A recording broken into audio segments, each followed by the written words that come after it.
Welcome to the podcast. Today we're in the studio of Stevon Lucero, a Denver artist.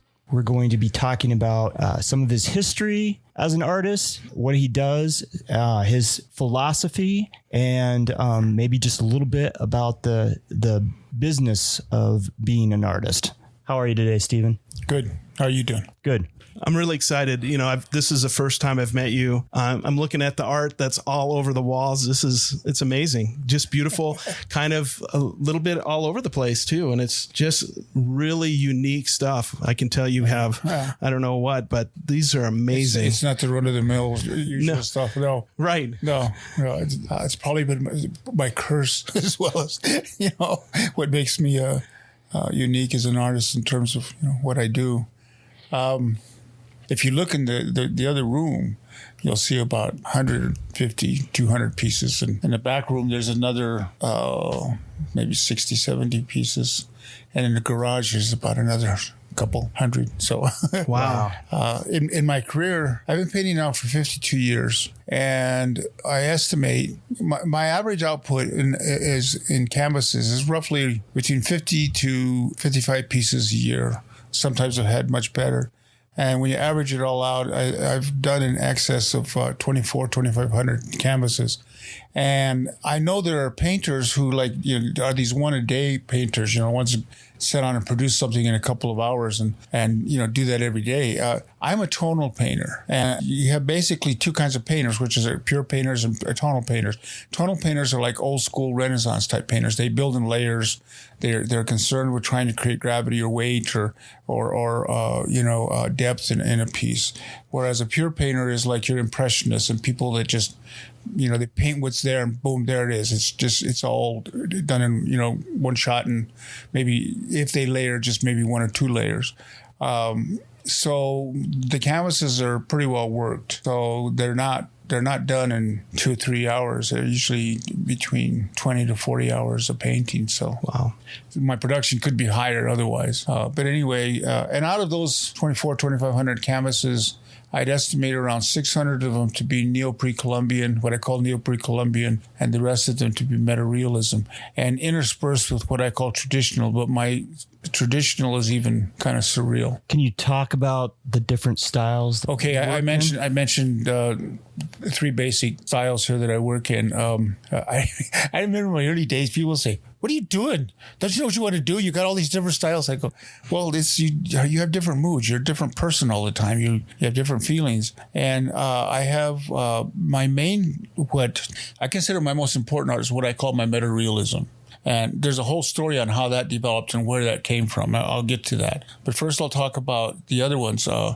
There's the traditional where basically I'm trying to show to people, look, I can paint. Here's a portrait, and it works. It's correct. And then there's the things that I call Neo-Precolumbian. And that has an interesting origin. I don't know if you remember, but did you ever meet Tony Shearer? I did not know. Okay. Did you ever heard of him? Yeah. Okay. Tony, for people who don't know it, Tony Shearer, remember a few years back, there was this whole end of the world gig with the Aztec calendar, and then it became the Mayan calendar, and it was these dates. The first one was August 16th, 1987, and the second one was December 22nd, 2012, and it was this whole end of the world thing. And the first date became the harmonic convergence back in 87, and everybody was going nuts, and it was on CNN News, and it was a big controversy. Well, Tony started all that. Really? He was this little guy, worked over at Channel 7. He had been obsessed with the Aztec calendar and its meaning because he had been told when he was a little kid, nobody would ever know the meaning of it. And he studied it and became obsessed with Mexico and became obsessed with the prophecies of Quetzalcoatl and all of this stuff. And then one day they got a computer there and he did some calculations and he came up with his end date of the end of the fifth sun, or Olin, which is basically technically just ending. Now, Olin means earthquake, movement. That's what you see happening in the world right now. That's what global warming is. That's what all of this controversy is. That's all of this conflict between the conservative and why there's all this polarization, why all of this weirdness is happening all over the place, and this diversity of ideas and philosophies and conflicts and stuff, and everybody's kind of like going nuts. That's Olin. That's earthquake. That's movement. It means that when this world ends, it ends through those kinds of energies. But before that ends, before it completes, it's not a thing where you go change cycles. because the Aztecs had cycles of time. What it is that they're gradual. So for 50 years before one date and 50 years after, you have the transition period where the old ideas began to fall apart, the ideas that created one world, and the new ideas that are going to create the new world start to manifest. And those are ideas like war, racism, nationalism, all of this stuff that you're seeing the old guard defending. And you see the new ideas, which are the things that the young people are heralding and waving the flags about, and diversity and the various elements of technology and things like this. The whole reprogramming of the planet through the internet. Those are the things that people never anticipated, but all of a sudden they're here and they're having a radical effect because all of a sudden the borders of everything start to collapse. The parameters of what we define as reality begin to change. That's all Olean. Well, I met Tony Shear in 78, and we instantly became friends because he saw my metarealism and he knew exactly what I was doing. Whereas most people will look at me and say, "What is wrong with you? You're crazy." But he got it. He understood. So he would take me around and he would lecture people in their living rooms and in schools and colleges and wherever they would take him. He would do these presentations and he would talk about the Quetzalcoatl. He would talk about the Aztecs. He would talk about that whole epic. He would talk about the epic of this hemisphere, which he said was feminine in nature and is of these Indian prophecies that are meshing and merging with all of the Judeo-Christian Eastern philosophies of the old world. And I would, meeting me, and since I was so versed in all this other stuff, this philosophy, this old world stuff, he drugged me into these little affairs and he would talk about the Indians, and then he would bring me in and I would confirm a lot of it through what I understood of Judeo-Christian prophecies and all this other stuff. And we'd create a bridge there. And so we became best friends for years. And he had a flute that he would play that he would talk about the Earth Mother. For him, the Earth Mother wasn't a philosophy or a belief system or a religion. She existed. He would see her. And whenever he would see her, he'd pull his flute out and he would play it. And he would play this song called the Song of the Earth Mother. And you would just sit and listen to it and tears would come. And he was obsessed with it. He was a full-fledged manifestation of Kokopili, the flute player in Native American mythology. Tony was the spirit of Kokopili. And he would drag me and take me all around. Now, all this introduction is to make this one point. He had written a book called Beneath the Moon, Under the Sun. His first book was a book called Lord of the Dawn, Quetzalcoatl, where he delineates the prophecies, published in 1967. The second book was a book called Beneath the Moon, Under the Sun. Now, about this time, a guy named Jose Arguelles had written a book called The Mayan Factor, where he took all of Tony's equations and Tony's concepts, and he turned it into this book called the Mayan Factor, which became and turned into the harmonic convergence, which became this international movement throughout the world. And all of a sudden, all these New Agers and these yuppies and hippies and everybody was getting ready for the end of the world. And meanwhile, Tony was sort of like shoved aside while all of the fat cats came and started making their money and stuff like that. And Tony didn't care. Tony was the real deal. And one day we were sitting there talking and he said, "Steve," he says, your paintings all tell stories. They talk about these metaphysical and spiritual things going on. Have you ever thought about doing a codicy? Now, the codices are the picture books that you see that they left over the Aztecs. It was basically only 4 of them that really survived the conquest. And I said, no. And he says, you got to try doing one. So I took one of them from his book, a drawing that he had used as an illustration, and I did it. But what I added to this image was a little amorphous tree at the top of it with a sphere inside the tree, and the tree had a figure in it. I did it. He really liked it. We put it up in a show, and at the show there was a show that was going on at over on 120th at a Holiday Inn, and there was a presentation being made there by a man known as Tlacayal. Now, Tlacayal was this medicine man from Mexico. He was the most famous medicine man from Mexico. This guy had a back door to the presidency of Mexico. This guy was a powerful person. He was a healer. He always walked around with an eagle claw and a feather in his hand, and he could never speak a lie. He had an aura about him. He's a real tiny little guy, and you get in his presence and you just kind of go, oh.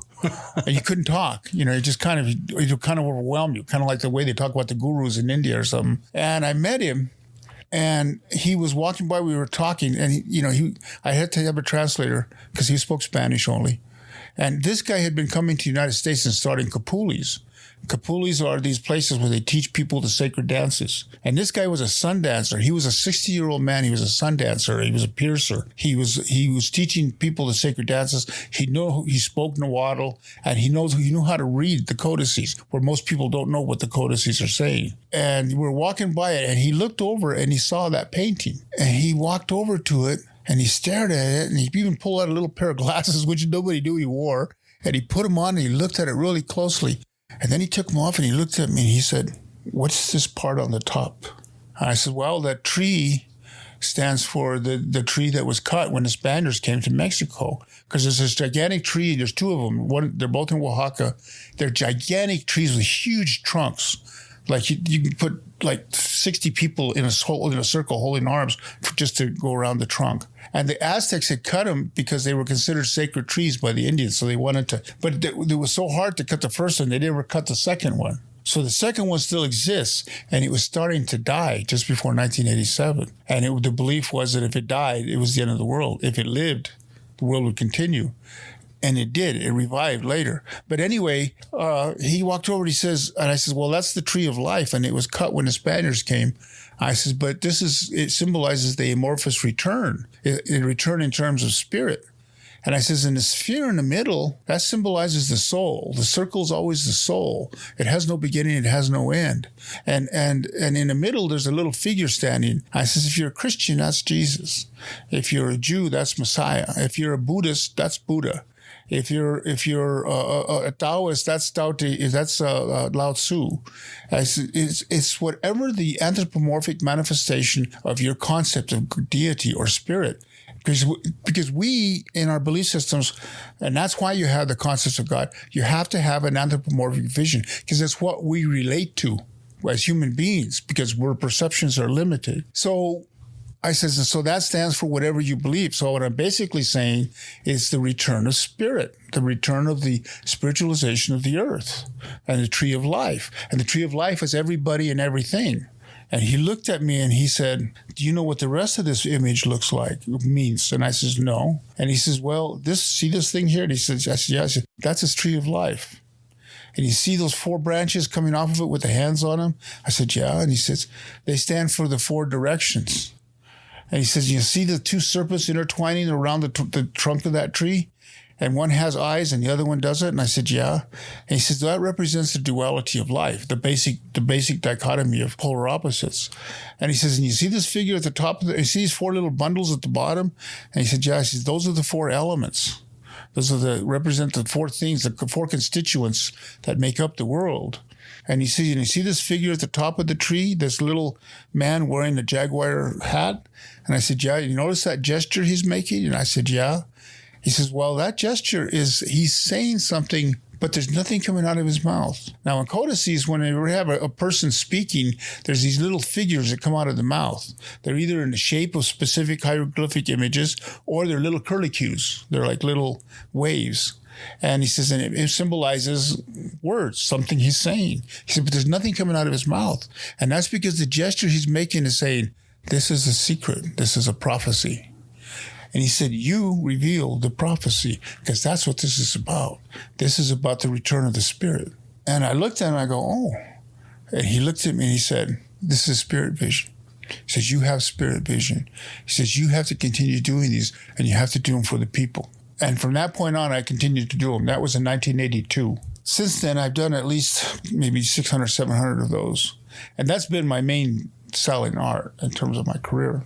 But that's where that comes from. And I called it Neo-Precolumbian, because one of the things that I did in these images is not only in terms of replicating the codices and fleshing them out, I altered them. I played them with the mythologies of them. And I fused various mythologies around the world into the meanings of them. Like, the story of Prometheus. There's one image where you see this Aztec king who's giving fire to the Aztec peasant. And in it, I put the two spiraling universes, one giving birth to another one, showing that knowledge being passed to something else. And so I play with the mythology to basically say, look, I'm not trying to revive old belief systems, but what I'm trying to do is make cultural images that our people can relate to, that give them pride, but at the same time also give them meaning, to show that, this isn't just some pagan thing you disregard. There was an underlying meaning behind these things that does coincide and cooperates with Christianity.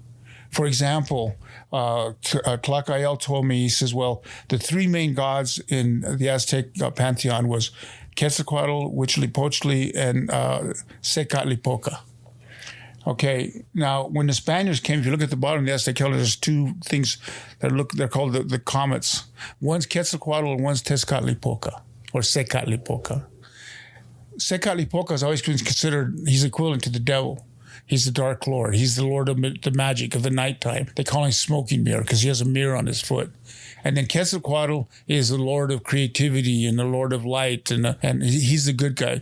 And the Aztecs used to call him Papa, which freaked the Spaniards out because that's what they called the Pope.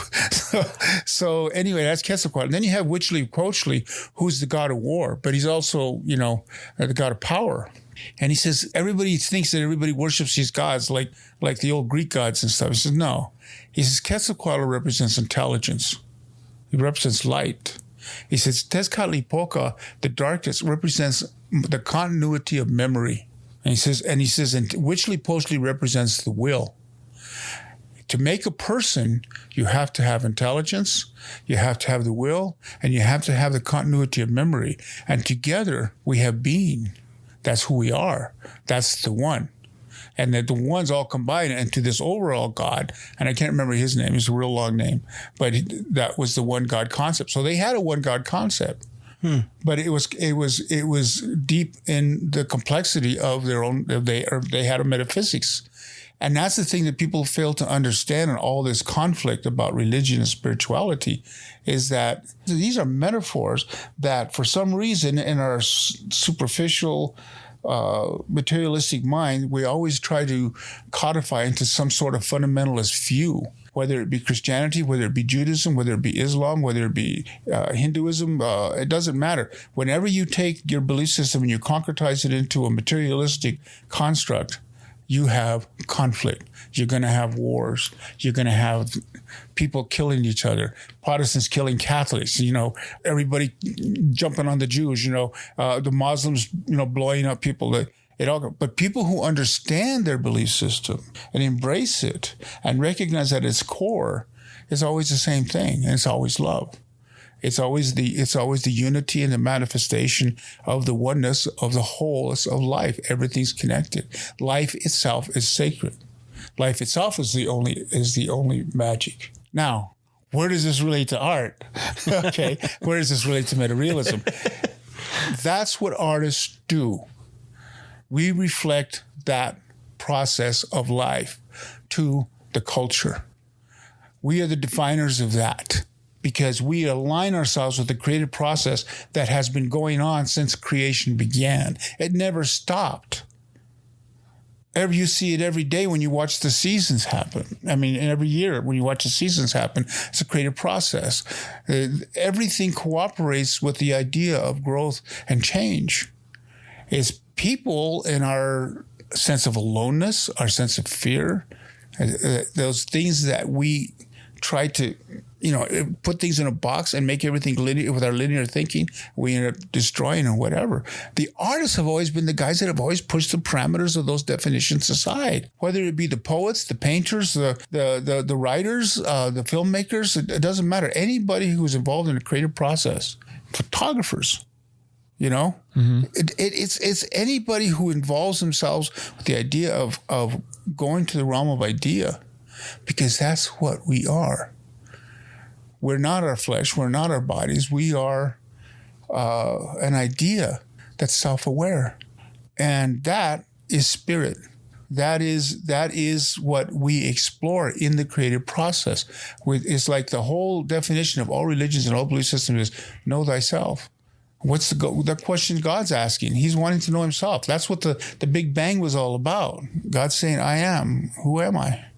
And everything that's going on in the universe, not just what we do as humans and what nature does, but what planets do and what solar systems do and what galaxies do, is it's all an exploration of going from unconsciousness to consciousness. From the moment we're conceived, from the moment we're born, we go from unconsciousness to consciousness. And as we are young, time moves slower because we're not as conscious. But when you get old, time flies by like a son of a gun. And that's because you're more conscious, you're more focused. The problem is what kind of knowledge do you accumulate in the process? Have you developed your wisdom, or have you got stuck in these linear constructs, which do nothing for you as a human being, that don't allow you to grow? They don't allow you to fulfill the fullness of what you were meant to be. And that's what we're really talking about. And that's what the artists have always done. I met a medicine man once who said to me, we got into a big conversation, and he says, he was looking at my metarealism, and he got it. He saw what I was doing. And he says, do you know what Hayoka is? And I said, Hayoka? I said, aren't those the clowns and the Hopis? And I said, those are the ones who, and he says, yeah. He says, do you know what a contrary is? And I said, yeah. He said, those are the people who do everything backwards, right? Like in a Little Big Man, the guy who did everything. He said, yeah, but it's not as simple as that. He said, the Hayoka are the wise men. He said, they're the ones who know the truth and they tell it to the tribe through humor, through fun, through the creative act. I says, the contraries are the people who don't get it, and they're in reverse of everything that's spiritual, and they destroy, they wage war, they consume life. The Hayoka contribute to life, they give to life, they're the advocate for life. He says, and I said, well, why are you telling me this? And he looked at me like, because that's what the artists are. That's what you do. And I realized that, and like you notice in my paintings, I always have the fool. The fool is the guy who dances in the court of the Crimson King, and he tells the people the truth because the king's too stupid, because the king has preoccupied with power and his obsession of self. I said, so the fool tells the truth to the people, and if the people get it, the only fear the king has is that the people rise up and overthrow him. And that's the same thing you see happening in the world today. All the power structures and everything you see is designed to keep us asleep, to keep us unaware, to keep us so that we don't know the power that we have as people, as a whole. So that little elite, the corporate men, the bankers, the people who control, they maintain their control. And they've always been doing it. They've been doing it for 10,000 years. Right. It's been this thing that never just changed. continues. That's what makes this whole political process such a fiasco, because no matter who gets it, it goes back to the same thing over and over again, because they're not the president. These guys are not the guys who rule, you know? It's like when Obama got into office. It's funny. When he got into office, he said, I'm going to shut down Guantanamo. And all of a sudden he found out he's not going to because he discovered there's these other guys. Right. And they say, oh, no. You can say your things and you can give them all your platitudes. But, we control. We control the banks. We control the money. We control everything. The only place that we have any power is through our arts, through our creativity. That's where ideas change. Look at Harriet Beecher Stowe. Here was a woman, she couldn't vote, had no place in society. She was property. She wasn't even a person in that world. She wrote a book, and the book started a fire that created the Civil War. And we're still dealing with the repercussions of that from a single creative act. And there's more to that story, but I won't get into that. And that's the power artists have always had. They've always had that transformative thing. Now, going back to metarealism, what I want to say about metarealism, I realized early that, one, I started having visions and weird experiences when I was a little kid. How old were you? Would you say, roughly? First time was I was in third grade. Okay. I had a weird experience where I was walking home from school. I'll say this as briefly as I can. I was walking home from school. I call it the grid vision. I was walking home from school. I was thinking, I had heard the word reincarnation.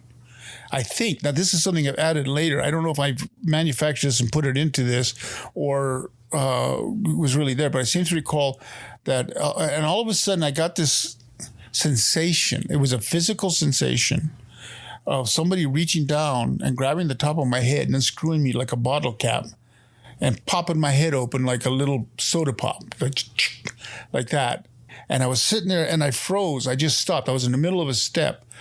I mean, I remember everything vividly. And I stopped and I had the sensation of a liquid me flowing from out there into a physical me, like a vessel, like a cup, like a bottle. And I was sitting there and I had this dualistic sense of reality on, one level. One, I was the vessel.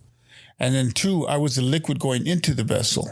And as I was going in, I was just going, I just was like, I didn't know. It wasn't painful. It was just terrifying. And as I was doing that, all of a sudden I went into a vision where I saw myself. I was an old man. I was laying on the floor. My hair was white. Now, why I knew my hair was white, I don't know, because I couldn't see myself. I was holding my stomach, and there was blood flowing out over my hands, and my blood was hot, and I felt I had been shot 4 times, or I thought I had been shot. It was 4 bullet holes, 4 holes in me, and the blood was flowing over my hands, and I knew that it hurt. It hurt like, oh God, it hurt. And I was sitting there, and I couldn't say anything. I couldn't move, and I was looking around, and I could see people's feet. Women's feet and men's feet, and I saw what looked like maybe a podium or something off in the distance, like I was on a stage or something. And all these people, you can hear all this yelling and screaming and all of this noise. And I was laying there, and I knew I was dying, but I didn't know who I was. I didn't know where I was. I didn't know what was going on. I just knew I was dying. And then all of a sudden, I was terrified. And all of a sudden, I started to flash that old thing they say, before you die, you flash your life before you. I started to flash my life. Now, you got to realize I'm in 3rd grade. I was maybe 8 years old, something like that. And I was starting to flash my life. I was seeing my life pass before me, that Steve Lucero of that period. But all of a sudden, as I approached the age of being in 3rd grade, the film speeded up. So I couldn't see the details. It was a blur. It just went by really fast. And I'm sitting there and I'm stopped and I'm just going, no, because I wanted to see my life. I wanted to see who I was, what I had done, why I was there when whatever was happening to me. I wanted to see it, but I couldn't. And I didn't want it to go fast because I knew when it got to the end, I was going to die.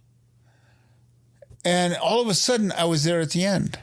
And I felt like I was standing at the edge of this precipice, and I could see the darkness before me, and I started to fall forward, and all of a sudden I started to have another flashback. But this time, the flashback of the person that I was in a different time period. I was in the past. I was around the time of the Old West. The image was going by in a blur. I could see little elements, cowboy hats and things like this. It was just a different time period. And at that point, I'm just kind of going, I'm watching. I'm like, what? And all of a sudden I get to the end of that life and I started to flash back again. And I went back further again in time. And I kept going backwards in time each time I've had a flashback. And at that point I went, oh, and then I noted, and this is something I cannot explain it. I mean, when you're going through something like this, everything's instantaneous, but at the same time, it seems to be taking forever. And I saw in these flashbacks, although I couldn't see the details of the lives that I was going through, I sensed patterns. And I saw that patterns repeated themselves over and over again, which implied events or sequences of something happening. And I noticed that when that sequence ended and it was a problem, and why I knew there was a problem, I don't know. I knew it was a problem because the pattern repeated itself in the other life. So in other words, and somehow I got this in a reverse process, I understood that when we have a problem in face, like let's say you and I had a problem in our life, and one of us killed the other guy, we would meet again and we'd have that same fight, that same conflict, and we would continue to do it until we came to the resolution where we didn't kill each other. Till we resolved the conflict. And I noticed that the minute I realized that, you repeat the same things until you resolve the conflict, till you resolve whatever that thing was that stuck you. And just the minute I realized that, the minute I saw that in my mind, all of a sudden everything changed. And I was standing in a big black void, and I could see a grid. And it was green. It was luminous green in color. And it was all around me. And wherever I looked to my right or my left or whatever, when I looked down, there was no me. I was the grid. I was the intersection, right where the two lines crossed, where the X forms an X. That was me. And I was thinking, and I was seeing things there. And I realized that next to me, that intersection next to me, was my mother. And the intersection on the other side was my father. And the one over there was my grandfather. And this one over here was my grandmother. And that everybody that I knew in my life that was a part of my family was surrounded me in this three-dimensional grid that went off into eternity. There was no reality. There was just a grid. And the green lines pulsated with kind of a yellow, like a heartbeat going through it. The whole thing had a pulsation. And I sat there and I looked at it, and there was a sense of me looking around, but there was no me to look around. I just looked around. And I went. There was no physical. There was no physical me. There was just the idea of me. And I looked around and I went, oh, and this is a little kid. Yeah, that's a pretty heady thing. This is a little kid. For a third grader. Oh, it's God's mind. Where that came from, I don't know. It just was, it's God's mind. And the minute I said that, everything went back to normal. Once you made that realization. Yeah, once I said that, I was finished my step. And I was shaking afterwards. And I didn't know, I couldn't say, I just had a psychotic break. So I was a kid, I was a little kid, I just knew that it scared the holy hell out of me. And when I went home, I didn't tell anybody. I kept it secret. And for fear that somebody would think. And from that point on, I started having this sense there's something else going on. Look, when I was a kid and I did a mural, my mom said, you can paint a mural on your wall if you want. First time I started messing around with paint and stuff.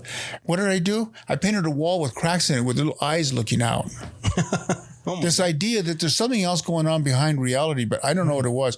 And that's where metarealism comes from. That's where this whole obsession came from. What is going on? There's something else going on. There's the polarity of reality, and there's the polarity of the conscious and of the unconscious. What is that binds and holds us? What is that we are that does that? I found myself becoming a natural intuitive symbolist, although I didn't know that's what I was doing. So when I was in high school and I started to get into drawing, the teacher would make an assignment and say, "Oh, go draw a doorknob," and I wouldn't draw the doorknob.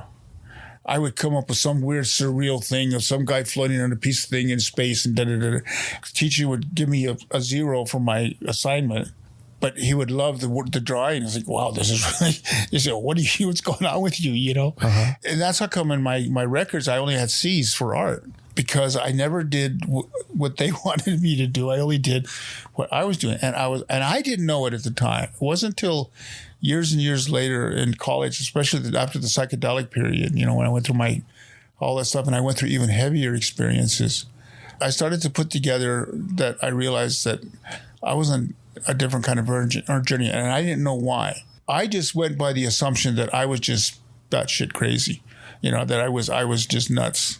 And, but it was fun. So but what are you going to do?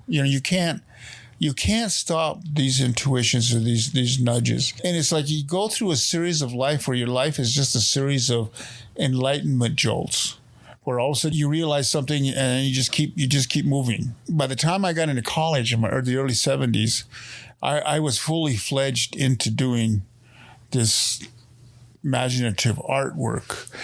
And I had run across, and I couldn't see anybody who was doing anything like what I understood to be until I saw the work of a group called the Fantastic Realists, which was published in Avant-Garde magazine, which came out of Boulder. Allen Ginsberg published it, and they had a bunch of artists in there. There was Abdul Mati. He was famous for doing that famous Santana cover, and then there was a guy, Robert Venosa, a guy named Schwartenberger, and Giger was part of that group. Giger, who later was famous for creating the alien creature, he was a stone cold Satanist, and they were all students of a guy, this master named Ernst Fuchs, and they call themselves the Fantastic Realists, and I love these guys. So through them and through inspired by them, people said, "Well, what are you doing?" And so I said, "Well, I'm doing metaphysical fantastic realism."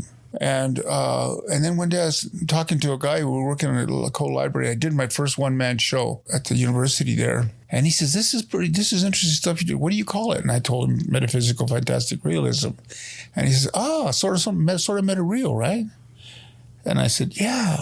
I like that." I said, "Can I have that?" He said, "Yeah, sure, take it." So I've been using it ever since.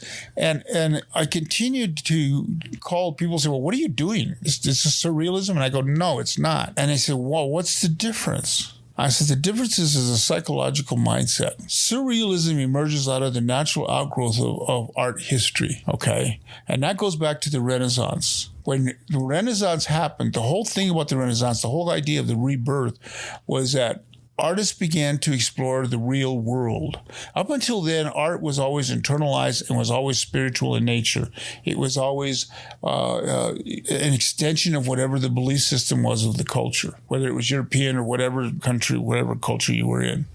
Then all of a sudden, the Renaissance comes along, and the Medicis, who were rich and discovered that you could get prestige by promoting artists and stuff like this whole idea of discovering things like perspective, like which Giotto was doing and stuff, and looking at the phenomenal world and saying the rules, well, how do you do this? And how does this work? And discovering the camera obscura and all this stuff began the exploration of the secular world. And art went through a whole process, even though it was still doing religious imagery and stuff like this. And then it shifted from there, from doing, secular imagery. And then from there, it went into doing abstract, or not abstract, but, the impressionistic movement and stuff like that, where you start to play with ideas and ideas of light, and people were discovering what light is and all this other stuff. And then eventually you get to the Industrial Revolution, which introduced the alienation, introduced the computer age, or not the computer age, but the machine age, where everybody became just an extension of the machine and quit working in the farms and went to the cities, and all the neuroses and all the weirdness of that. And out of that comes the existentialist movement. It comes, Kierkegaard and the guy who wrote the Metamorphoses, I forget his name. Kafka, yeah. And all of that whole school, Sartre and all these guys and existentialism. And then it ultimately culminated with Nietzsche and his proclamations of God is dead. So you have this whole kind of this secularization process taking over, and that ultimately goes into the modern artists, triggered by Cézanne and beginning to start the nature of abstraction, eventually going to the surrealists who started to discovery of the unconscious and Freud and Freudian Jungian thought. And so all this stuff was all locked into all these psychological secular explorations, where all of a sudden guys are just putting blank canvases on the walls. And there was the ultimate show where a guy just put empty frames and said, imagine a piece of art there. Right. It's totally bogus. It's just it's the ultimate expression of secularized intellectual thought. And I thought, oh, there's the polarity. You have this on one end, the beginning in terms starting with a sense of spirituality, where you have total, the minimalism on the other. And everything that is created from that point on is redundant of everything in there. All the modern arts you see today, since the minimalism, is just a redundant recycling of modern concepts. And I said, well, what's the key there? And I suddenly realized, because all these hippies are doing acid, and all of a sudden they're running, oh God, I see God, Even Zap Comics had, some heavy stuff going on in it, And there was this whole exploration of like, well, there's another dimension here. Okay, we left spirituality behind clear back in the Renaissance. So if we went back and looked inside and said, well, who are we inside? What is our spirituality now? What is that? Our level of conceptuality is different now, and the way we see the world is different now. The world we see is not the same world the medieval mind saw. They said they saw the same tree, but they didn't see the same tree. We see a different tree. Try to get people to understand that, terms, right? And they don't get it. Yeah. And before the Renaissance, when people looked at a tree, they didn't see a tree. They saw a God. They saw a spirit, you know, they saw other things. And those things have all changed. So I said, well, what happens if you turn the vision back outward again? Or go from you turn it back inward again to see who we are now? Right. And I thought of what Jesus had said, where he says, the kingdom is within. And I thought, well, if the kingdom is within, what does that mean? What is the reality of thought? Not the psychology of thought, not merely that polarization game of consciousness and unconsciousness, but what is binding that? Where does that thought come from? What is that thought? Well, I have to define this. So when I did my very first show in Denver, I did a show at a place called Saks back in 1977. And the guy that was there saying, oh man, your stuff's really different. It's really, really, unique. He says, people want to know what it is, and you got to define it. And I said, well, it's metarealism. Yeah. But what is metarealism? Is that like surrealism? And I said, well, no. Surrealism is locked into a psychological mindset. I said, this is a spiritual thing. And he says, well, write something down, define it. I sat down and I wrote this thing, and I wrote, metarealism is the externalization of interior realities via visual mystic metaphors born of a philosophic state that I call polar synthesis. It is neither reflections of the conscious mind as in realism or of the subconscious mind as in surrealism, but is a synthesis of ground that binds and holds them as a single unit. And in recognizing that dualistic or that polar synthesis, you create a new oneness and therefore create a new polarity and therefore create change, movement. You redefine what we are in terms of spiritual content. That was it, and that's what I wrote. And people said, who the hell are you? Who do you think you are? You can't go around defining yourself. Some guy writing a review of your show is supposed to say all this stuff. You're not supposed to say it. You're being an egomaniac. I said, you asked me, asshole, So this is what my mind came up with. Now, years and years later, as I understand spirituality, when you say, well, what do you mean by spirituality? Well, everything that we know in the world is all based upon the human experience in terms of living in a physicality, in a physical body, in a sensual, born of our five senses. Spirituality is saying, no, you have to go beyond the senses. If you study the books of the saints, Teresa of Avila and St. John of the Cross, and even the great writers like Thomas Merton and stuff like that, they're basically saying spirituality takes you to a whole different level. And in doing that, you disengage from those sensual definitions. Why? When Jesus said, pick up my cross and follow me, he meant pick up your cross and follow him. Because if you do that, if you look at the metaphor realistically, you suffer. You go through that. And that suffering strips away all of that superficial sensual experience. What did Buddha say that was the source of all pain? Suffering. And to get rid of suffering, you had to disconnect from desire. All these things bring on desire, and we locked into a perception of our spirituality and our world and everything that we know through our senses. What is it that you see if you're seeing the world through your spirit? All of a sudden, the world changes. And all of a sudden, you see the sacredness. You see the aliveness of everything. You see what people were seeing when they were on acid going, oh, God, I see God. There's a universe in a grain of sand. Because they sensed that the parameters and the dimension of the spirit world is beyond intellectual comprehension. And we live in a period where, because of our defining of spirituality through the eyes of people who are materialists, they don't understand the word faith, what that means. Well, what is faith? And you have the intellectuals who give these arguments. And I ran across the definition. I thought, this fits. Faith is an intellectual concept. It's a rational concept that says the impossible is possible. And you say, well, what does that mean? It means that you recognize that you are a perception. You're not that physicality. And as a perception, anything is possible. And you can step in to another reality which has existence, because the existence is based upon perception. And what Christ had introduced into the world was the interior life when he introduced the concept of the kingdom. And people didn't understand it. Well, they don't understand it today, They don't right? understand it today. But you know what? The reason the Greeks and all those people accepted Christianity is because they had gotten to the point where they were starting to understand that. They were breaking it down. But it's all been buried in all of the secularization and stuff like that that's been going on ever since. But the early Greeks, that they had laid down an intellectual foundation, and when they heard that and when they saw it, they went, there it is. There's the key. And so they followed through with it. And that's all that I was trying to do with metarealism, is saying each of us has our own internal reality, and we've been creating our own kingdoms within. We are a spiritual construct. We are a perception that has no parameters of definition. And when you recognize that, then all of a sudden you have another Shakespeare, you have another Michelangelo, you have another person that is walking a spirit path, because they're not seeing the world in terms of just the world, that tree as everybody else sees it. They're seeing the radiance. They're seeing the radiance not just in everything around them, but they're seeing it in the people as well.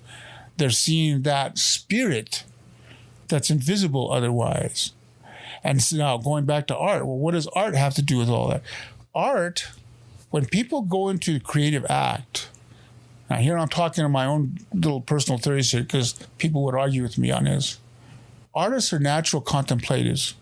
The highest form of spirituality known in Christianity or Buddhism or any other thing is the level of contemplation. Prayer is one thing. Meditation is another thing. Meditation is still locked into the sensual realities. But even there, you have to leave that behind.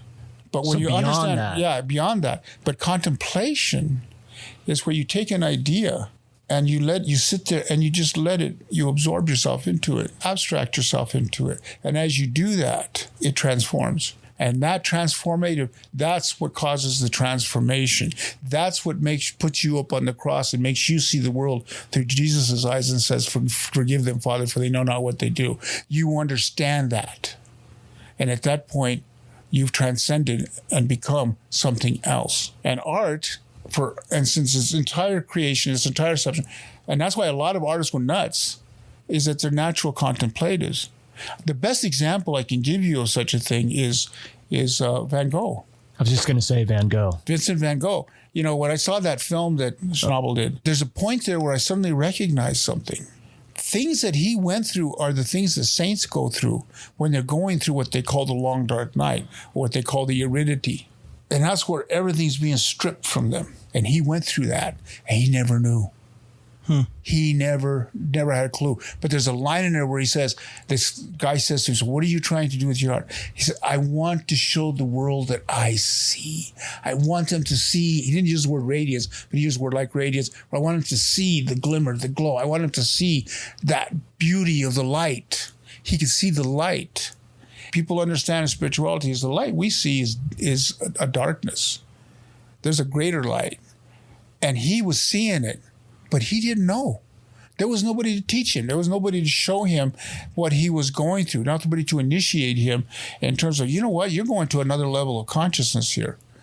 And it's throwing you totally out of whack. And part of the expression of that, the way that people treated him. They threw rocks at him. They tore him apart. They crucified him. And in the end, although they said he committed suicide, he never committed suicide. That's always been in dispute.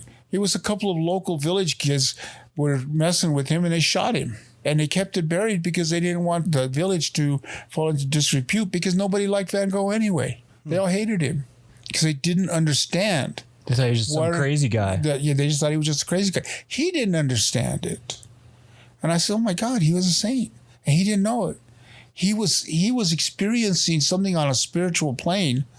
And that's what happens to a lot of artists, that there's a natural contemplative nature in terms of what you do. You know, when you've been really, like, you're going through your photographs, let's say, and you're studying and you're looking at the images, suddenly you start looking and you start seeing the nuances. You start to see the subtleties. Right. You start to see those things that nobody else sees. And those are the things. That's part of what contemplation is. You're focusing on a single idea, and all of a sudden things start to fall, little veils fall away. And that's one of the secrets of spirituality. God communicates to us through two forms. One is love, one is light. The idea of light comes through us through ideas.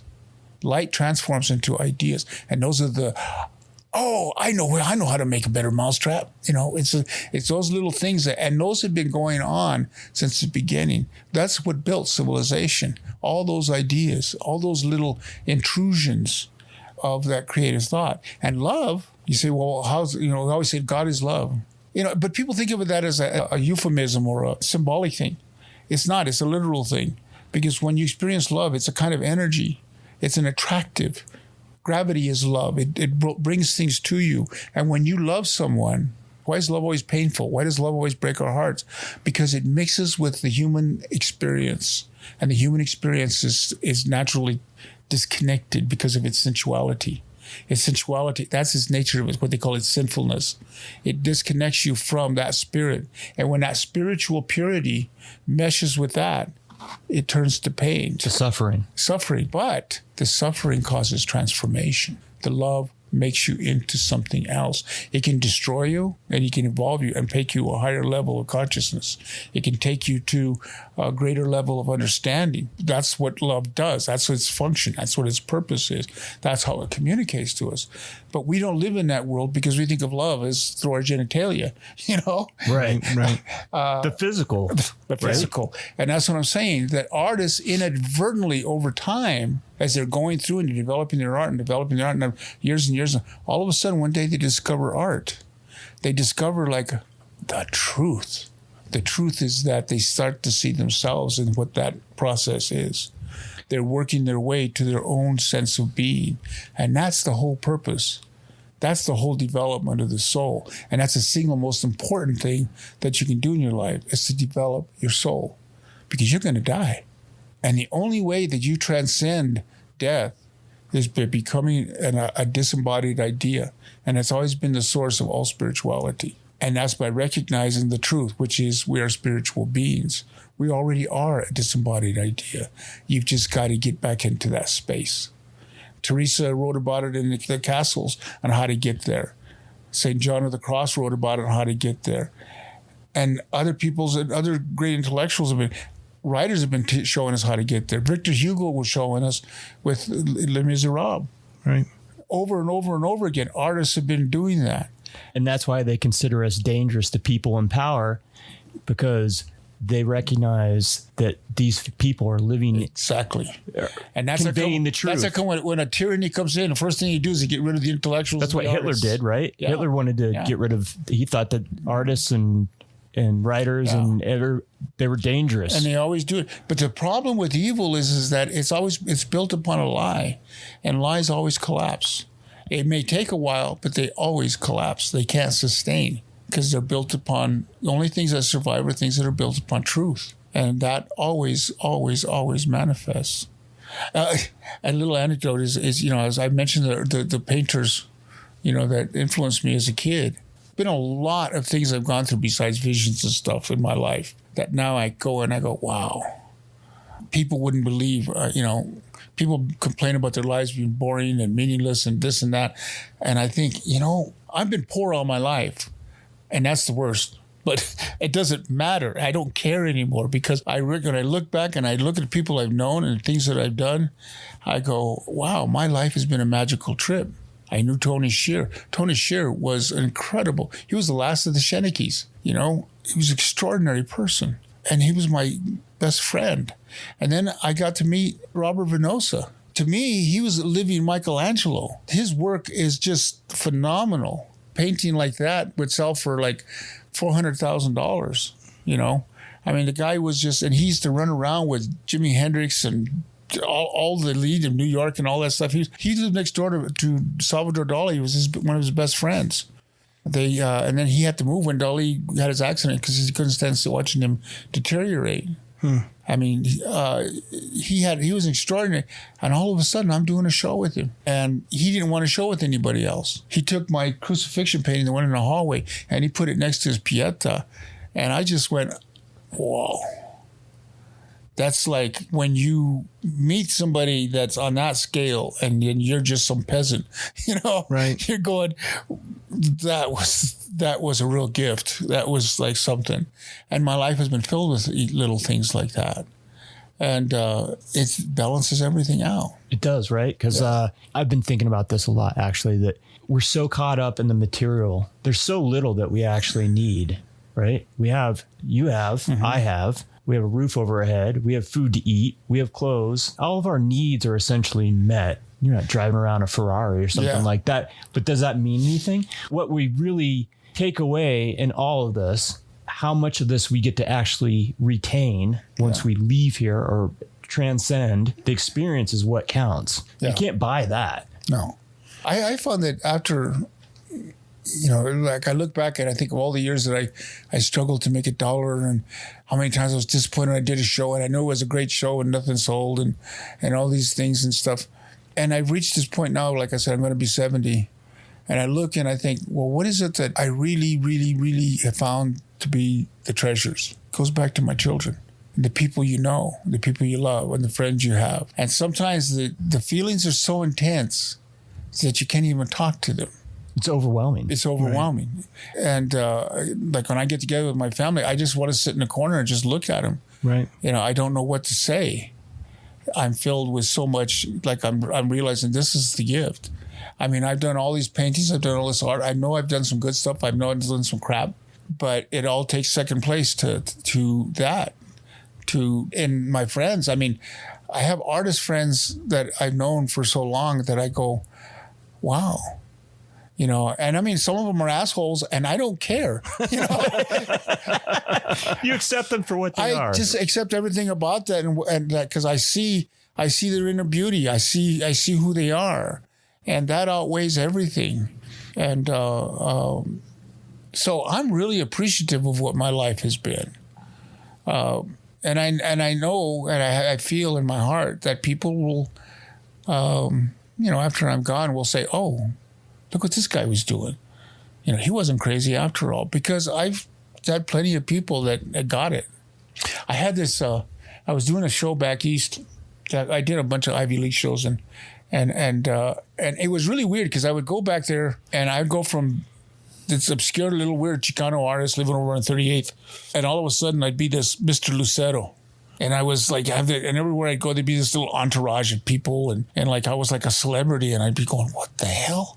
And I thought, "Oh, they're all coked out," so that's so I just dismissed it as that. But I met this one gal. Her name was Aileen, and she ran I can't remember her last name, but she ran a Jungian psychological clinic, and they were having this big party at my agent's house. And I wasn't comfortable with it. I just felt like, I was the main guest there, but I didn't know who these people were. I didn't know, and being the only Chicano in all of Connecticut, it was really strange, So I went outside and I was just sitting there, leaning on the car, thinking about things. And Aileen comes out. She comes out to smoke a cigarette, and she says, "Well, what do you think about, you're going to be a celebrity?" And Tony, my agent, was well on my way to making that happen, because he knew all kinds of connections. His father had been the godfather to Joe Torre's children. Oh, really? So he had a lot of connections. So he was getting me into places. He got me. I did a show at Yale and one at Harvard, one at Columbia, and the whole thing. And then he was getting me these gigs all over the place. And I was like kind of going, "Wait a minute, this is weird." This was like a movie, where that nobody all of a sudden is on his way to stardom, and I wasn't comfortable with it. And I was sitting there, and Eileen said, "You're going to be a celebrity." And I said, "Yeah." I said, it sort of makes me feel like it's the end of my life. And she said, "Why? Well, what's the matter? Being famous, and you'll probably be rich." And I said, "Yeah, that's all nice. But who cares? And who are these people? They don't know me. They'll never know me. People will never know me. I'll never have real friends anymore, because I'll always be that celebrity. I'll always be that person. The only reason these people are here, they don't know anything about me. They don't know anything about my art." And I said, and everything that they are is the complete opposite of what I'm trying to say in my art. And she goes, "Yeah, that's true." I said, "People don't know what I'm doing. I said, they don't know what I'm saying." I said, "Well, I do." I said, "What do you?" I said, "Oh, yeah, sure." And she said, "Yeah, let me show me something." So we went inside, and I had this one painting, and it was called Open Door. And I had done it. At that time, I was dating Arlette, and it was this kind of weird abstract piece. It was this guy who was this kind of abstract construct, kind of a building in pieces, and there was this alien figure standing there that was all green skinned and stuff. And she said, well, like this. She says, what do you call that? And I said, well, it's called open door. Well, why do you think I call it open door? And she looked at it and she goes, oh, it's because it's about somebody opening themselves up to a relationship that they're not secure about. And I thought, whoa, she hit it right on the head. And she said, and I said, well, that's it. She said, oh, no. She says, there's a lot of information here. And then she started to do an analysis of the female figure. She completely defined Arlette from something that didn't look like her. She got all the cues in the way I had done things, the way I'd stroked the paint, the color of the paint, the eyes, this and that. And then she defined the other guy. She analyzed me. You know, she basically was giving my inner thoughts and my inner feelings about this whole experience, what was going on there. And I said, how did you do that? And she said, you're doing what Carl Jung predicted that there would be artists that would come out and start doing. So you're painting from a different level. And she says, you may not know consciously some of what you're doing, but it's there. She says, it's valid. And she said, so you shouldn't be concerned about that because the world's not going to see what you're doing for a long time. But there are some of us who will. And get quite excited about it because being versed in Jungian psychology, because Jung did a whole thing on visual art, she understood it. So, and that's happened to me quite a few times where I've met people who basically said, you're not crazy. It's okay. It's this is exactly what you say it is. It's just, this is the path you've chosen, which is okay. Now that I understand it, for a while there, it makes you crazy. Sure, right. But I'm happy with it. I'm happy with the situation, and I'm painting more now than ever. I mean, if you notice that one stack back there, those are all paintings in progress, and I started 2 more last night, and to me, they're getting better because now I'm not concerned about showing. I don't have any intention to show anymore.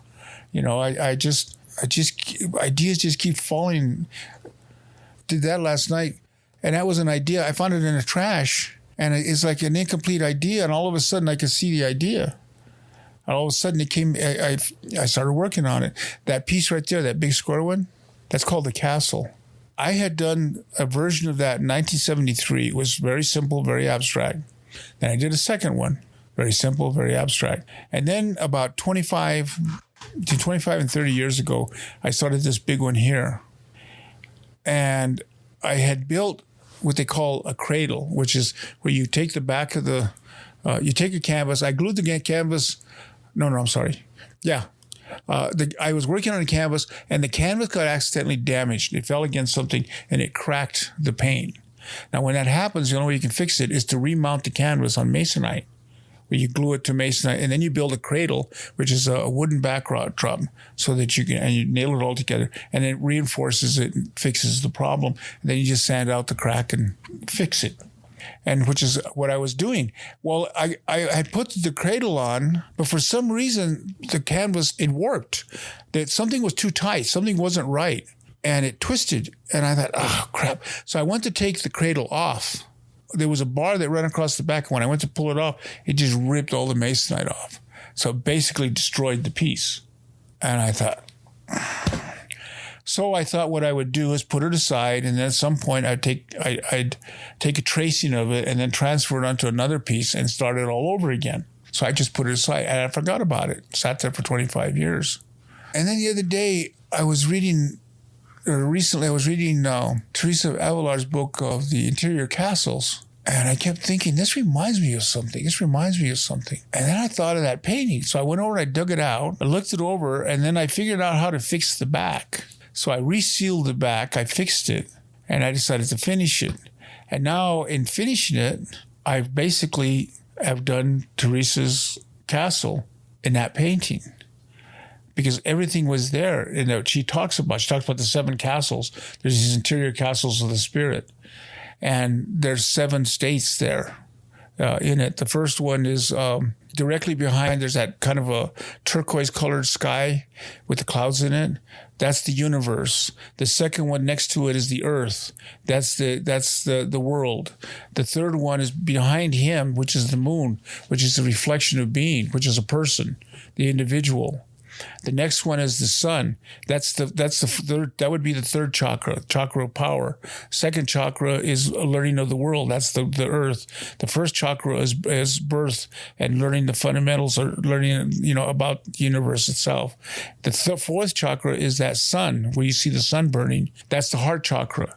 That's also the fourth castle. And then the fifth one is the eye behind his head. That's the cosmic revelation. The heart takes you to the fifth chakra, which is the opening of the lotus. And the opening of the lotus sends out the rays, which goes to the third eye, or the ajna.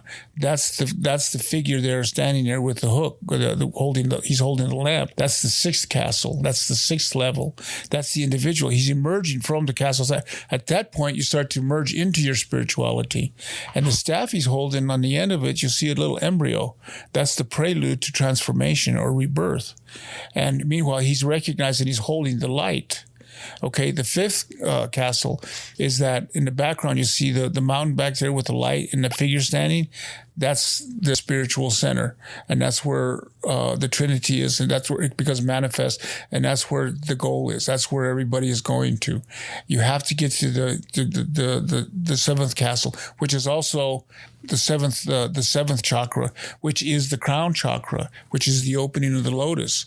And when the lotus opens, that's when you hear God. That's when you hear the voice. That's when you've made the transformation complete. You've gone through the whole effect.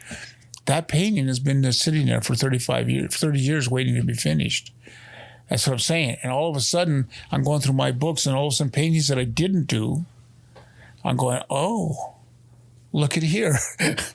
There's an idea here that I thought was crap, and now I get it. You'd forgotten about it. Yeah, I had forgotten about it and put it aside. You had to almost like mature into it. Yeah, and I keep discovering that a lot of old pieces, and that's because I realize now that you're never alone in the journey.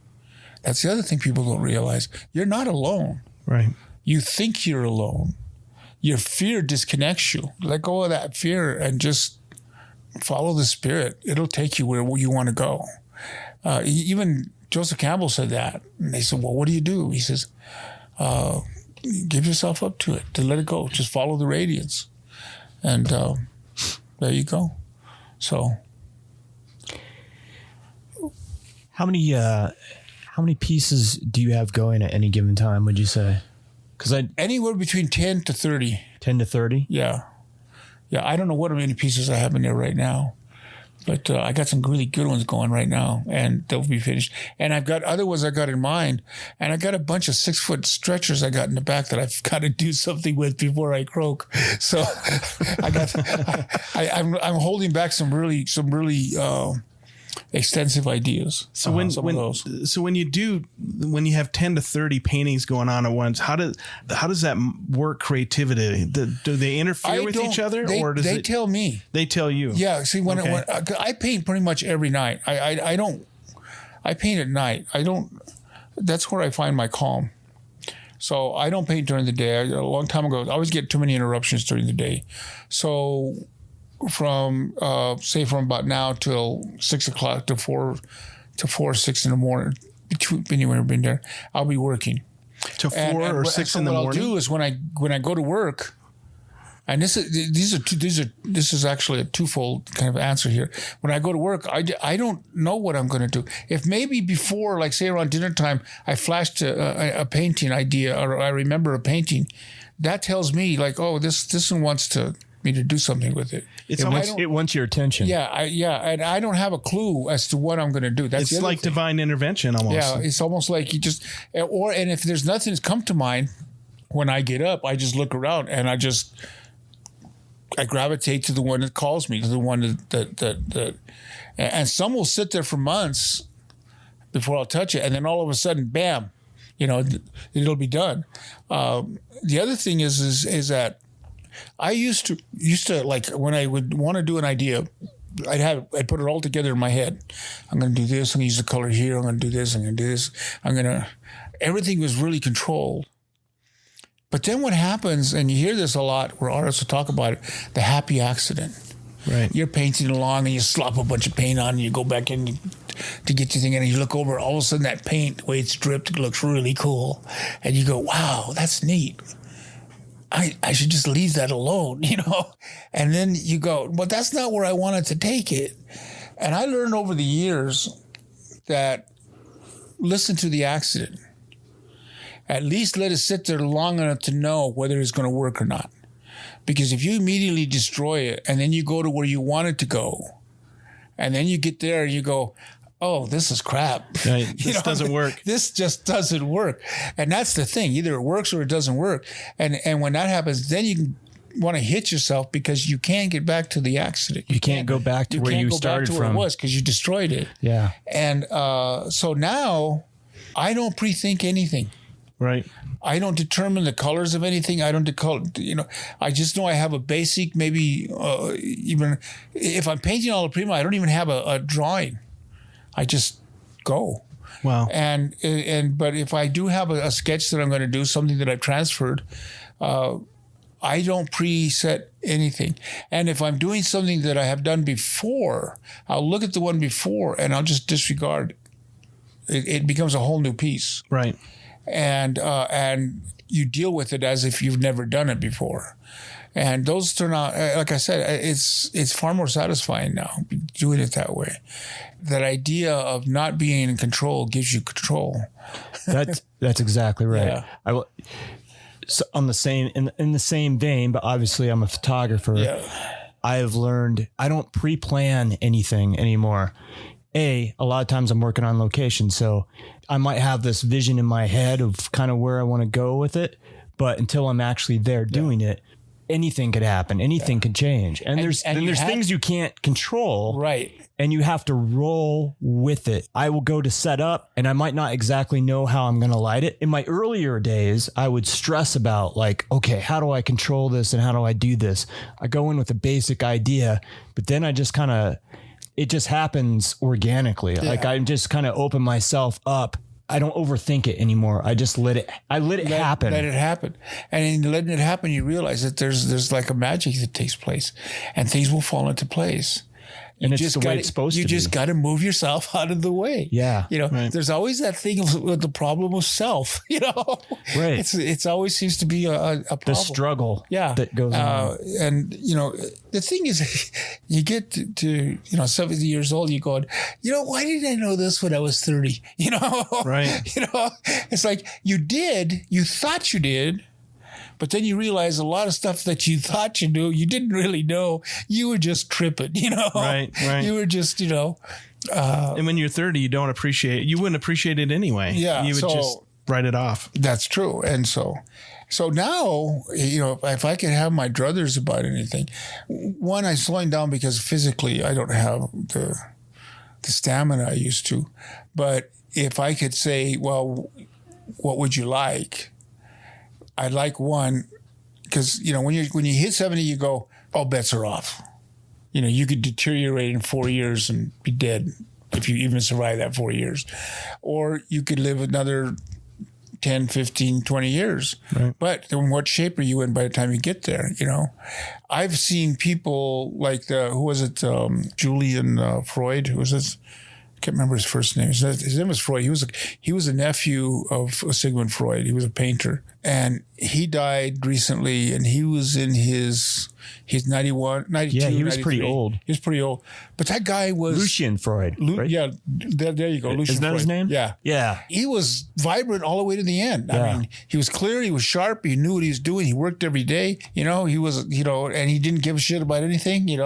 He stood in his rags, just painting away. But he loved what he was doing, and and it's that clarity.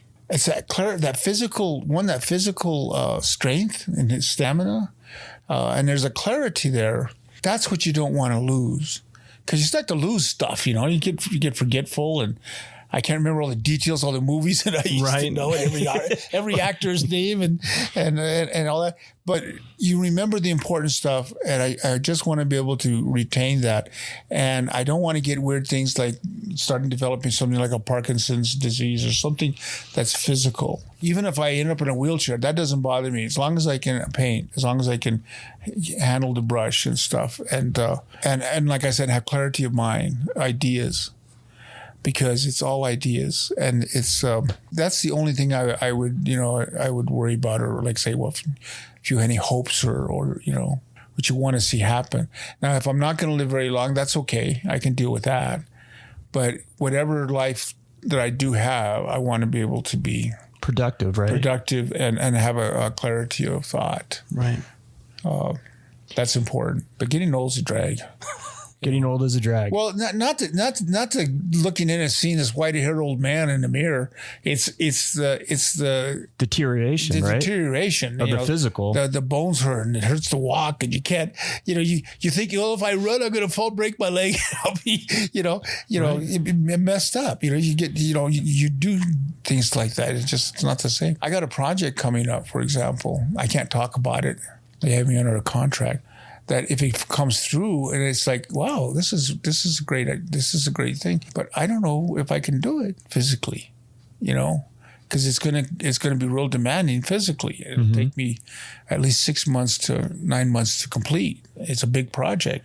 So let me ask you this: at this juncture, and plenty of artists do this, could you work with a team of artists that you felt comfortable with? The only problem that I have with collectives, like Jeff Koons and some of those other artists that are... The only thing is that everybody gets real opinionated, and there's, like I said, nobody has a more deformed ego than an artist. And I don't want to get into arguments or conflicts. And so over the years, I've avoided them. I did a lot of collaborative things in the past, doing murals and stuff like that. Sure. And if I was going to work with a team, particularly young artists, I don't want to go in as a competitor or to do that. If my opinions or my expertise can be used in any way, fine. And I'm not looking for credit. So if somebody wants to take credit for things, I don't care. I just don't want to get into arguments and things over petty stuff. Yeah, like, oh, geez, that red is not right. That red there's not matching the other red that you got on the other side. And then get into fights. I remember we were working on some mural projects, and one of the artists that I noticed, I said, that guy's neck is a little too long, and he didn't want to hear it. He knew it was, and he eventually admitted it, but it was just that, he was in a bad mood or something. He didn't want to hear. And the next thing I know, there's big old rile, and I'm going, what is this? This is stupid. I don't want to. You don't need the stress, right? Yeah, I just don't want to get involved with petty fights. I don't care. It doesn't matter. It doesn't matter to me, But if somebody wants to bring me in and say, we'd like your opinion about these things, I'll give them my opinion and I'll work with it. And if they don't like it, and that's okay with me. It doesn't. Right. I don't care. I used to hang shows all the time with other artists, and there's a couple artists, a friend of mine that oh man, that's got the worst spot in the room, and oftentimes, especially if I wasn't setting up the show, I didn't bother me to move myself and give myself the worst spot. I didn't care. I've never cared, and the work speaks for itself. Yeah, so that's. But you still have to deal with the other guy. Right. And the ego. Yeah, and so I kind of avoid that as much as possible, unless it's people that I really know. For example, like Carlos Sandoval, Carlos and I are just really, really good friends. He and I or with Ernie Gallegos, I mean, those guys are just incredible human beings. And I never have problems with him, I did a show once with Danny Luna, and Danny is an untouchable kind of person. He's really popular. People really like him, and they seek him out to talk to him. And he just runs away from them. He doesn't want to talk to them. You don't want to deal with him.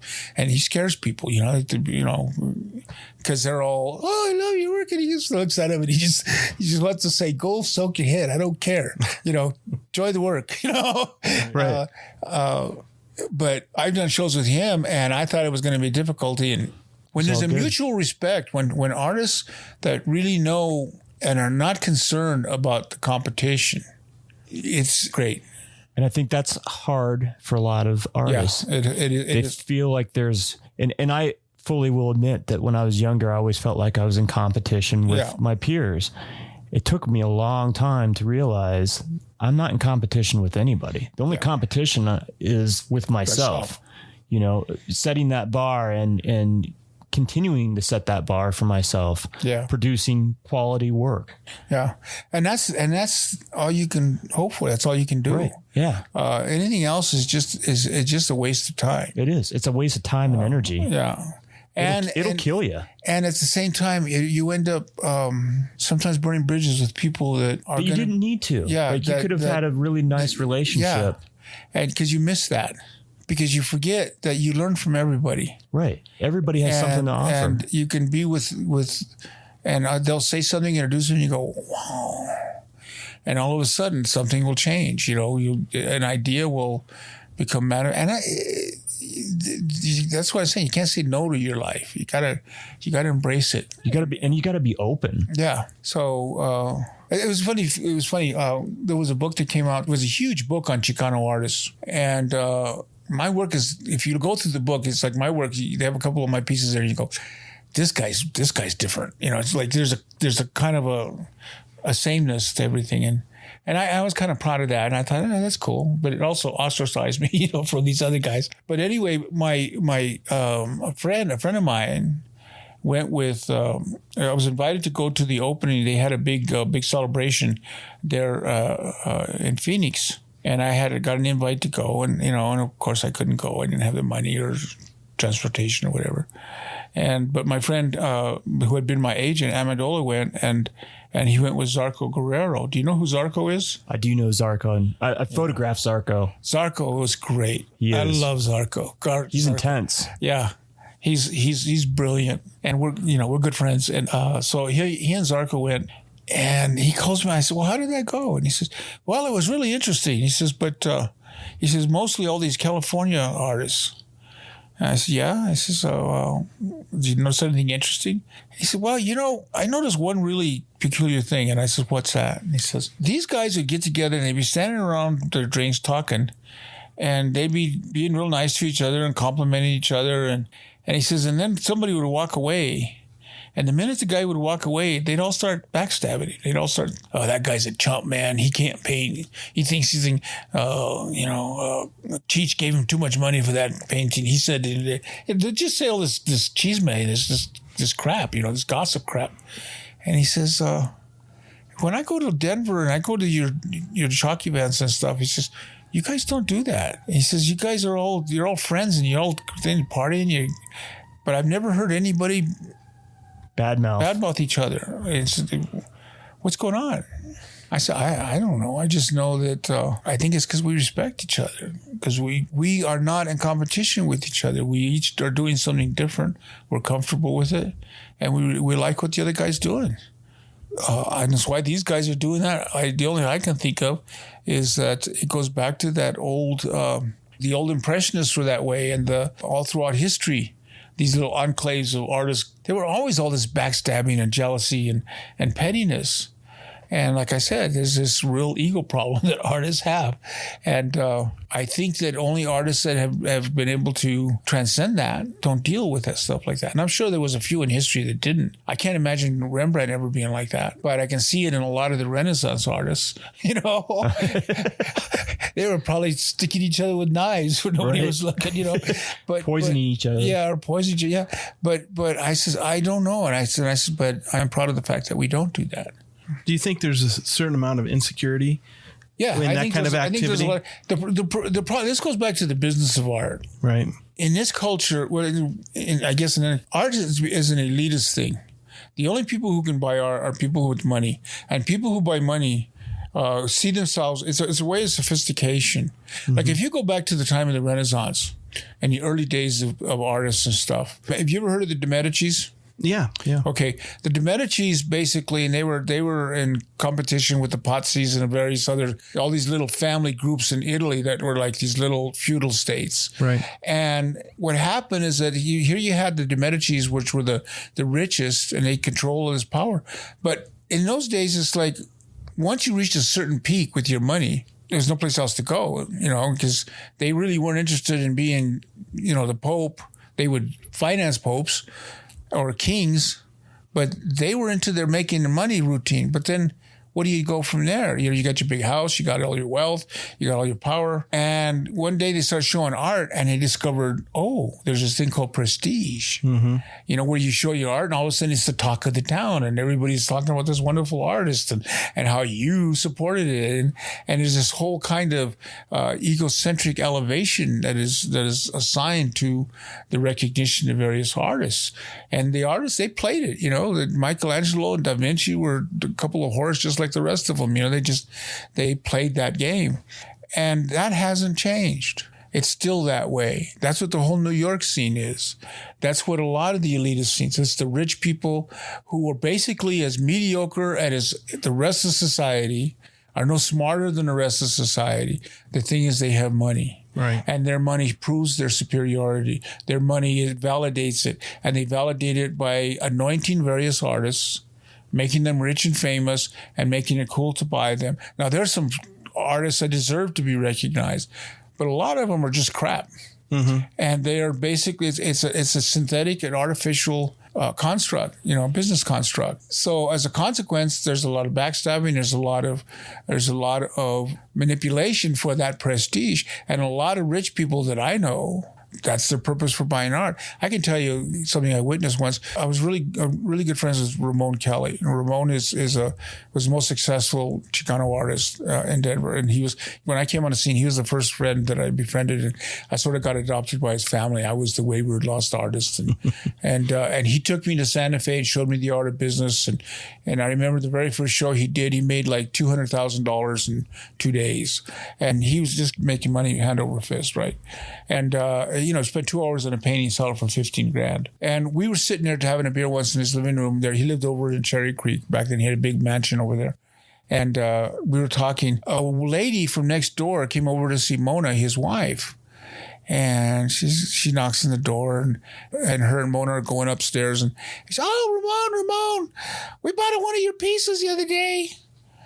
And Ramon looks at her and says, oh, yeah? He says, where'd you get it? And he said, oh, we bought it in Santa Fe.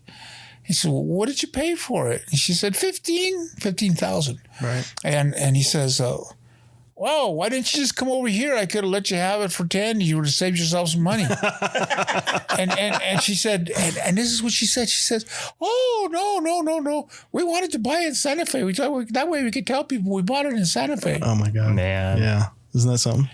That's crazy. I was sitting there and he looked over at me like, you know, it's the way it is. Yeah. And it's like, and that was common in his world. Right. Okay. So, and for me, I was going, whoa, really? You know, and I witnessed that several times there in his studio when people would come by and would look at a pastel piece, a 45-minute pastel piece, and buy it for $8,000, wouldn't blink an eye. Wow. And so what you realize is that the people who are buying art are not buying art so much as, like Ramon said this to me, he said, people come and pay me $15,000 for a piece of art and they go home, stick it in a closet and they wait for me to die. They think that when I die, it's going to be worth a lot of money because I'm famous.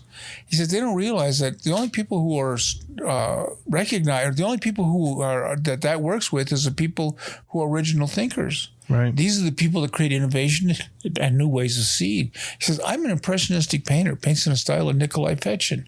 Right. He said, I'm not doing anything new. He says, I'm appreciative of their business and stuff. Right. He says, but the truth of it is that's not what's going to do. And then he turned around, he said to me, he says, but that's what you are. He says, you're an original thinker. He says, what you're doing is different. And he believed that I was going to make it. Luis Jimenez, you know, the guy that did the big blue horse at the airport, he took me aside and laid that rap onto me that I was the only one doing something different and that I was going to become. He said, I want to tell you something. He says, there's a market that's going to be there. It's going to be very rich, but it's a very small market. But I'm going to tell you, he says, once they find you, he says, they're going to come to you. You won't have to look for them. Right. And he says, and said, so be ready. And I said, well, when do you think that'll happen? And he says, 2-3 years max. That was over 30 years ago when he told me that. That was back in 1980, 81. And I've had a lot of people through the years do that with me. Right. And I realize now it never happened. And one of the major reasons it never happened is not because I always thought, because my work is, I'm a hack, I'm no good, I'm a bad painter. No, it's not that. It's that people are not looking for art with content. And I think this is something that's important. I think it should be said, is that one of the problems with the art business, and going back to this idea of art as prestige, is that art is also what sells as decorative.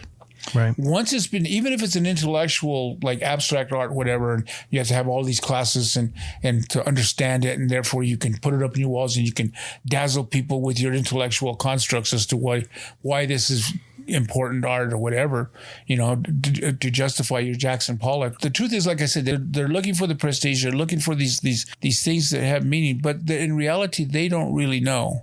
Okay, and what people catch up to later is the stuff that is trying to say something new, is trying to say something different. Ramon understood that. Mm-hmm. Ramon understood that when he told me that. And like I said, a lot of people believe that. But going back to what I was going to say about why this didn't happen, it didn't happen because my work contains content. Mm-hmm. And in all this stuff and all this prestige art, in the end, no matter how much the intellectual constructs are there and how much meaning they give it, it's decorative at its base. At its very core. It's pretty art. Art with content. Art that says something, art that's designed to be contemplative, like a mandala in India. You can look at it and say, oh, that mandala is beautiful. But it has a function. It's to take you to a spiritual center. You're supposed to sit and look at it, and it make you feel something. It makes you feel something. Right. It moves you. These other things are intellectual constructs that the only feeling you can have is only after somebody's defined it for you. Right. I was trying to do something that you can find that your way to that without me having to tell you. Unfortunately, people have forced me to define it for them. But I've had many cases where people will come to their own meanings and their own definitions. And it's because I put subconscious archetypes in them, subconscious keys, subconscious cues. And all of that goes back to content. That art that has content, art that makes you think, art that has something to say, people don't want. Because people technically are spiritually, intellectually lazy. And when you say that, then people think, oh, you're an ass. Right. I read books on this. I took art class. And I said, yeah, but you're still intellectually lazy because you still have to have somebody else define it for you. Art that's really good will move you in spite of what you know. And if it's even if it's like, wow, what is that? You can't get it out of your mind. It holds on to you. Mm-hmm. That's what it does. Good writing does that. Good books do that. Good movies do that. You can see a good movie that people have said, oh, I didn't get it. And yet you hold on to it. Fellini's La Strada. I don't know if you've ever seen that. I've not seen that. Okay. Made in 1955 with Anthony Quinn. I saw that movie once. It is a movie that will just rip your heart out. It's just powerful. Okay. It's probably the best thing Anthony Quinn ever did. People who see it go, like I remember I took a friend to go see it once in the theater. Now, this friend of mine, when he was 7 years old, got polio and it destroyed his arm. His arm was just a skeleton. They had to fuse his bones together. It messed up his leg, it struck him across like this. So this guy has suffered in his life.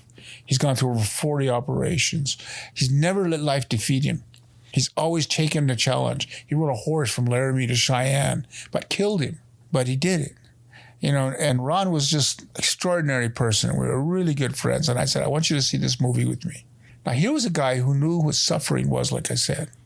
And he understood the whole Chicano alienation thing. He understood what it's like to be outside. And we went and saw that film. And after we left the theater, he looked at me and he said, and he had tears in his eyes. And he said, Steve, he says, I know we're going to see a good movie, but I didn't expect you to rip my heart out. I mean, it affected him that deeply. And that's what good art does. It touches you. It moves you. You hold on to it. And even if you say, you can't watch this again, you watch it again. Right. You do that, or you read it again, or it doesn't matter. It just, these things has an effect. Yeah. I remember once I asked Tony, I said, there's such an age difference between, because people thought we were gay. A lot of people thought we were, because he was this old guy and this younger guy, and we were always hanging out together and stuff. And And we just had an ongoing dialogue that never stopped. Like what I'm doing to you guys right now, it was me and Tony for 10 years, okay? Every day, you know, because our dialogues went on and on and on and on. I asked him once, I said, I don't get it. I said, the world you live in and the whole Aztec culture thing, and I says, and yet here I am doing this weird art. You know, what is it that you see in me? What is it that allows you to want to hang out with me? Because at one point he was even feeding me every day because I was so broke. For a month, he would take me out for dinner every day. And he says, Steve, he says, you're an artist. He says, but you're not like the other artists. He said, you are an artist. Even if though you see yourself as a failure, you can't fail. You've already done it and you don't know it. He says, what you do, what your art does is it has an effect on people. Even if they don't like it or don't understand it, they're affected by it. They can't forget it. You know, when they go to see a show, they may say, God, did you see that guy's work? It was really weird. They'll remember. They remember. They always remember. He says, that's what a good artist does. He has an effect. He has an effect where people respond to it and they don't know why. You've made them feel. You made them feel. Right. And I always used to define it as the presence of the artist. Because when I saw my first Van Gogh, you know, I remember I saw a Van Gogh in Milwaukee. And I'd always seen it in the books, and I always thought, he's okay, you know, it's a big deal. And then I saw when I was standing in front of it, and I started to shake. My knees almost buckled on me. I broke into a sweat, and I thought, what is this? What is this guy doing? Why is this affecting me like this? Yeah. It shook me up. And I've come to realize, and it happened when I saw Rembrandt, not the old Rembrandt, but the stuff that he did after Night Watch. And that's happened to me many times with certain artists. And whether they're Renaissance artists or modern artists, it doesn't matter. The art, it's there. And no matter how much the intellectuals, the pedantics and the hoity-toities and the art gods in New York try to write their books and do all this other stuff, the bottom line is it's the presence of the artist. And that goes back to what I was saying about contemplation. Contemplation is where you focus on an idea and you merge into the idea. Kind of have what I call aesthetic satori, where you and that become one. And in that, the nuances emerge, all this stuff happens, and that's when you learn. That's when it opens up like a lotus and the knowledge comes out and it touches you.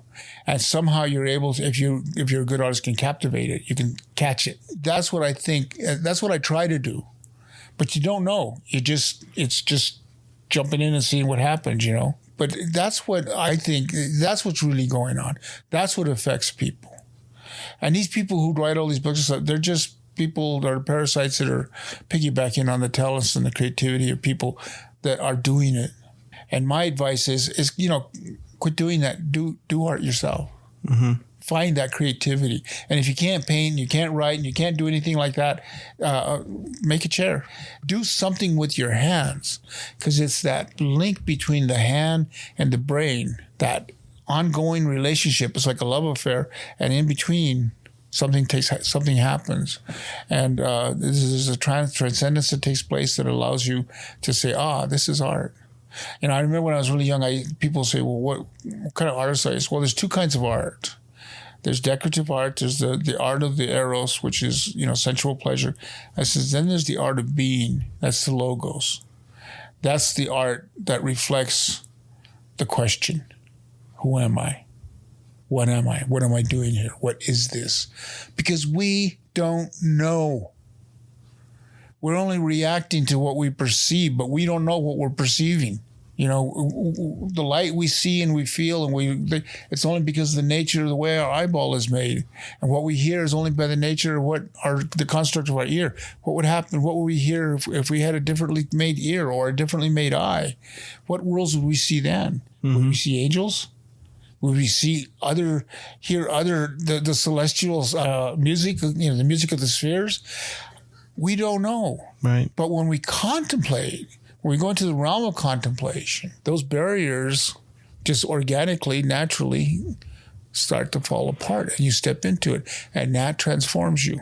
Right. That, like I said, recreates the consciousness. And it's also, I think the art becomes your connection to the divine, whatever that is. That's exactly what it means. Yeah. And that's what I mean by contemplation is the highest, spiritual thing that you can do. I had a very visceral spiritual by listening to a guy named John Bayless, who's a pianist.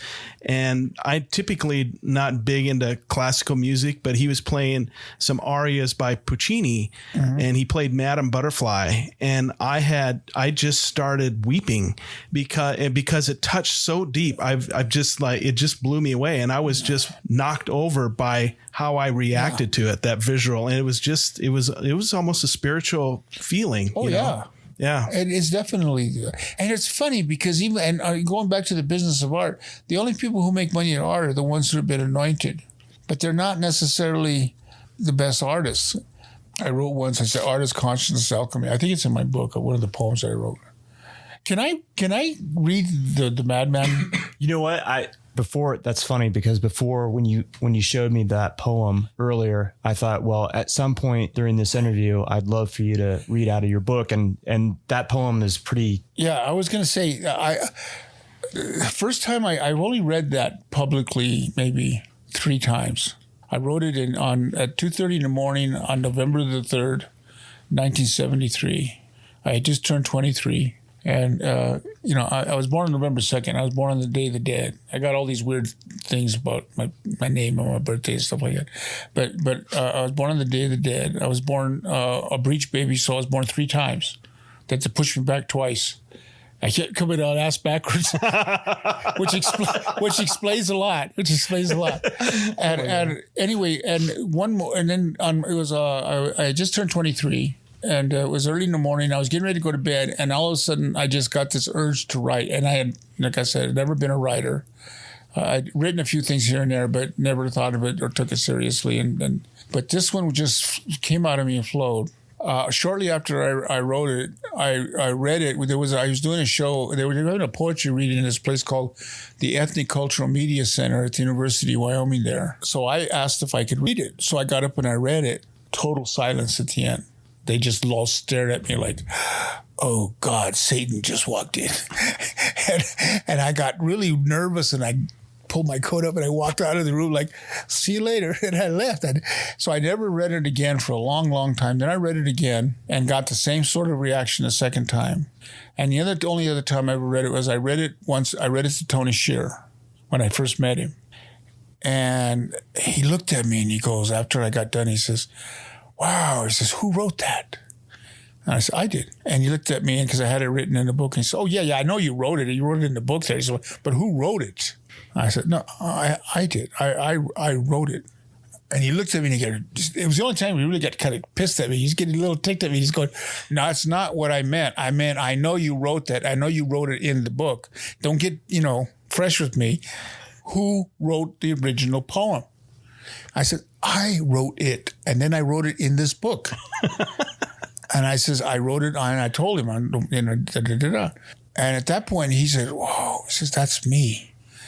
And I thought, really? And he said, yeah. And I think that was what hooked him to become my friend. We just met at that point, and he'd come over to see my art and stuff. And I was all excited because he was a writer and stuff, so I read him the piece. And from that point on, we were, like I said, I saw him every day.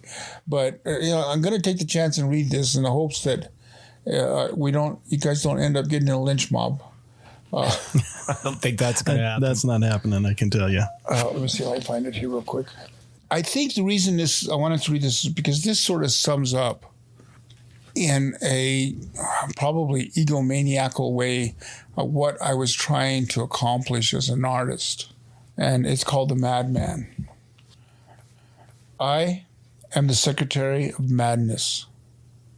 I play the flute of creation to show the foundation within, which you must learn to walk upon without touching, without marring its perfect surface with fear. And woe to the selfish ones who must touch the warmth of this surface to satisfy their fears of necessity and quell the illusions which desensitize sensitivity. For little do they see how the dirt upon their feet swells from the energy of the foundation, and sensuality is such a poor shield to the one who sinks in the quicksand of illusion. I am the madman of manifestation, the watchman of nothing, the dispeller of dark. I cut down the warriors of the opaque and give birth to the children of innocence, for I am the womb of perpetual motion. Listen. Hear the light of my flute. Can you see the cracks on the walls that imprison your heart? Can you see the walls of fear crumble to the feet of your illusion? Let the light burn away the shields which have turned the air into pain. Feel how your dried, colorless heart fills with light as it breaks free from the rusted chains of reason whose games no longer have substance. Follow my vibration of madness, for it will lead to the foundation. But beware the horrors of purity. They drive the bulldozers of piety, which will bury you in tradition and crucify you with self-righteousness, for they do not dance to my flute. No, they dance to the fiddle of death, who steals his tunes from me, for I am the secretary of madness, and I play the flute of eternity.